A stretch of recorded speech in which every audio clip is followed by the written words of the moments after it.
新德县少棒队顶个月摕到全国亚军了后，甲因规队人做快筛，24个有19个人确诊。着人接机讲是无顾选手健康，叫因落去比赛。不过新德县棒球委员会是讲，伫咧比赛进前拢确诊健康状况，应该是比赛了后才确诊。选手将全力甲球攻出去。新德县少棒代表队顶个月来到台南参加比赛，摕到第2名的好成绩。不过比赛了，却传出球队24个人有19个人确诊。这站有风声，讲球队明明知影这款情形，却予囡仔出赛。家长听到这种讲法，出面澄清。作为家长的本身非常的气愤，因为我不知道那个不明人士到底在想些什么东西。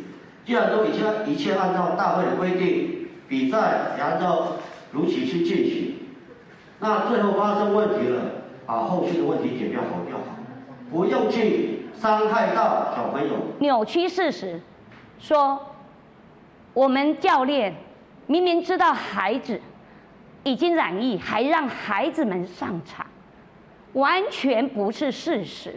球队表示，比赛期间确实有一个球员因为身体无爽快先离开，不过其他的人一切拢正常，绝对无讲确诊佮强迫囡仔比赛的代志。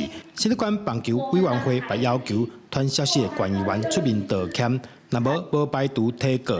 不过管议员拒绝，伊认为家己是接受真情监督教育处。是由民众举报给我，我了解了以后，再向我们的教育局这边来做一个确认了解。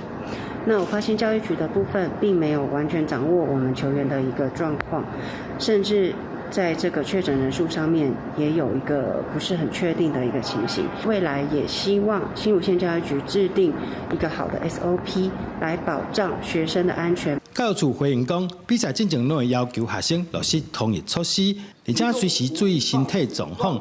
无论是比赛前甲比赛了，要回来的时阵，嘛一定爱做快筛检测，来确保学生的健康。记者张君和新竹报道。